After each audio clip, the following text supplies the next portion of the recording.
எனக்கு இந்த எரிஞ்சிக்கிட்டு இருக்கிற விருப்பத்தில் எனக்கு யோசனையே கிடையாது. அது பாட்டு எரிஞ்சிட்டு போயிடும். இந்த எரியாம இருக்கும் பாரு அடுப்புக்குள்ள, அது புகஞ்சிக்கிட்டே இருக்கும், கணிஞ்சிக்கிட்டே இருக்கும். அது ஏன் எரியாம இருக்குது, ஏன் கணிஞ்சிக்கிட்டு இருக்கு, ஏன் இந்த மாதிரி பிரச்சனை பண்ணுதுன்னு பார்க்கறதுனா ஒரு எழுத்தாளனை வேலை. அந்த அடிப்படையில் அந்த அஞ்சலை என்னுடைய படைப்புகள் எல்லாமே உண்மையின் அடிப்படை, கண்ணால் பார்த்ததை தான் எழுதுகிறேன். சில விஷயங்கள் ஒரு 25% எடுத்திருப்போம் உண்மையா இருக்கும், 75% படைப்பாளியா இருக்கும்.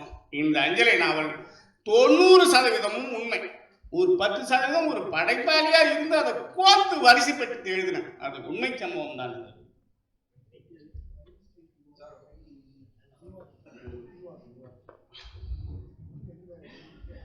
வணக்கம்.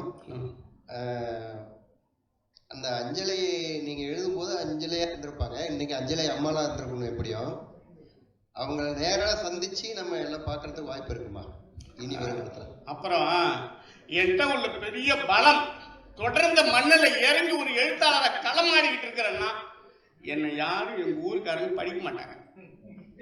அது மட்டும்தான் நமக்கு ஒரு பெரிய பலம். நீ படிச்சு அவங்க படிச்சாங்கன்னா நமக்கு ஆபத்து. எங்க வீட்டுக்காரங்க கூட படிப்பாங்க.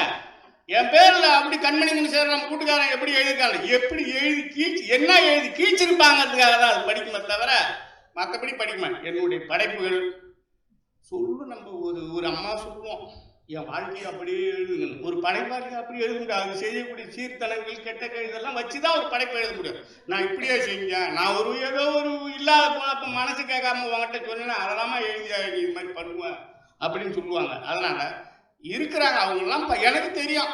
வசந்தகுமார் அண்ணாட்டெல்லாம் இட்டும்போது ஒன்னெல்லாம் இட்டுன்னு போய் கேட்டேன், நீ ஏதாவது கேட்டு இது 5-6 தோப்பு போயிருக்கு ரேஞ்சி கொடுறான்னா என் பாகத்து விட்ட காணி முந்திரி அதுக்கிட்ட எழுதி கொடுத்துட்டு தான் நான் போகலாம். அப்புறம் என்னுடைய படைப்புகள் இன்னொரு சிக்கல் இருக்கு. என்னுடைய ஆலண்டார் கோயில் குதிரையில சுப்பிரமணியன் ஒருத்தன் இருக்கிறான். அவன் மாதிரிதான் அந்த குதிரைய ஒரு ஐநாறு கோயில் குதிரை அது பாட்டு ஊர்லாம் தெரிஞ்சுட்டு இருக்கோம். ஏறி உட்காந்து ஒரு நாள் சக்கியா ரவுண்டா அடிச்சு வீட்டுல கட்டி தட்டான்.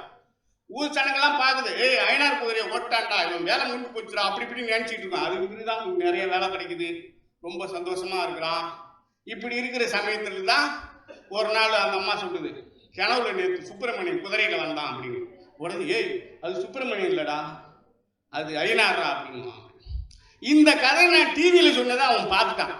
புஸ்தகத்துல எழுதுனதை கொண்டு போய் அவன் மோகன்கிட்ட கொடுத்தான். அவன் பார்த்தான், என்ன டிவியில சொல்ற, என் கதை எழுதுற, எனக்கு ஒரு கோட்டராவது வாங்கி கொடுத்தாதான் நான் உன்னை விடுவேன்னு கருணால் அன்னைக்கு வண்டியை மதிச்சிட்டான்.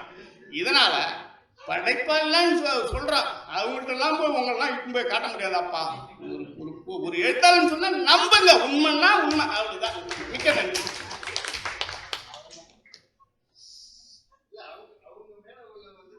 இல்ல சும்மா புரியுது இருக்கிறாங்க. இன்னும் அஞ்சலையோட 2ஆம் பாகம் சஞ்சலம்னு வர இருக்குது. அது இதை விட துயரம் சார்ந்தது. அடுத்த நாவல் இருக்குது. கண்மணி குணசேகரனுக்கு கடலும் காவேரி மகனுக்கு எழுத்து தொடர்ந்து எழுத முடியல. இப்பெல்லாம் பஸ் உயரம் கம்மியா வச்சிடறான், சூத்தால நகர்ந்து போய் வேலை செய்ய வேண்டியதா இருக்கு. என் தலைலாம் பாரு பிச்சு பிச்சு பிச்சு அந்த பஸ் பாடியிலே போட்டுது எல்லாம். அதனால வேலை டைட்டா இருக்கு.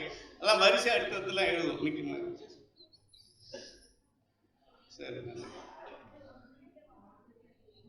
சரி, மிக்க நன்றி. ஒரு தடவை 2 தரம் 3 தரம் டெண்டர் ஓகே, மகிழ்ச்சி, வாழ்த்துக்கள், நன்றி.